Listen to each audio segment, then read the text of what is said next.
हमारा नाम भी सूरमा भोपाली ये था नहीं। दोस्तों, ये जो घर आप देख रहे हैं, ये कोई साधारण घर नहीं। इसकी दीवारों में आज भी हंसी की गूंज सुनाई देती है, क्योंकि यही घर था हिंदी सिनेमा के उस सम्राट का जिसने करोड़ों लोगों को हंसी दी, मगर खुद अपनी जिंदगी में आंसुओं। हाँ, हम बात कर रहे हैं सुरमा भोपाली यानी जगदीप साहब की। उनका मशहूर डायलॉग मेरा नाम सुरमा भोपाली ऐसे ही नहीं है, आज भी अमर है। लेकिन क्या आप जानते हैं इस हंसी के पीछे कितनी तड़प, कितनी कड़वाहट और कितनी तन्हाई छुपी थी? संघर्ष, साबुन बेचने से सिल्वर स्क्रीन तक। 19 मार्च 1939 दतिया मध्य प्रदेश में जन्मे सैयद इश्तियाक अहमद जाफरी बहुत छोटे थे जब पिता का साया उठ गया। मां बच्चों को लेकर मुंबई आ पहुंची। आंखों में सपने तो थे, मगर हकीकत थी भूख और गरीबी।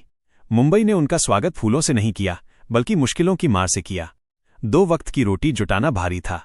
मां ने अनाथालय में खाना बनाने का काम शुरू किया और छोटे इश्तियाक ने स्कूल छोड़कर सड़क पर साबुन, कंघी और पतंग बेचना शुरू कर दिया।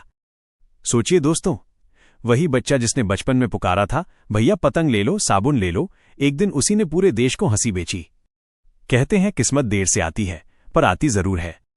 साल 1951 बीआर चोपड़ा की फिल्म अफसाना में बाल कलाकार का छोटा रोल मिला। मेहनताना था सिर्फ 3 रुपए, लेकिन यही 3 रुपए उनकी तकदीर की पहली सीढ़ी बने। इसके बाद 2 बीघा जमीन, हम पंछी एक डाल के, अब दिल्ली दूर नहीं जैसी फिल्मों में नजर आए। दर्शक कहने लगे ये बच्चा अलग है। कॉमेडी के बादशाह सुरमा भोपाली का जन्म 60 और 70 के दशक में, जब कॉमेडी सिर्फ मजाक उड़ाने तक सीमित थी, जगदीप ने उसमें जान डाल दी। उनकी टाइमिंग, चेहरा, हाव भाव सब जादू थे। भाभी फिल्म का गाना चल उड़ जा रे पंछी हिट हुआ, पर किस्मत ने उन्हें हीरो नहीं बल्कि हंसी का बादशाह बना दिया। 1975 शोले, दुनिया बदल गई। फिल्म में उनका रोल छोटा था, मगर असर इतना बड़ा कि लोग आज भी याद करते हैं, मेरा नाम सुरमा भोपाली। ये डायलॉग इतिहास बन गया, इतना पॉपुलर कि 1988 में इसी नाम से फिल्म बनी जिसमें जगदीप साहब हीरो बने। दोस्तों सोचिए, वो बच्चा जिसने बचपन में भूख देखी, उसने अपने करियर में 400 से ज्यादा फिल्मों में काम किया। अंदाज अपना अपना में उनका रोल आज भी क्लासिक माना जाता है। उनके डायलॉग्स, उनके एक्सप्रेशन आज भी हर उम्र के लोग गुनगुनाते हैं। पर्दे के पीछे की कहानी, तन्हाई और नाराजगी। उनकी निजी जिंदगी भी किसी फिल्मी स्क्रिप्ट से कम नहीं थी। 3 शादियां और तीसरी शादी तो खुद एक फिल्मी मोड़ थी।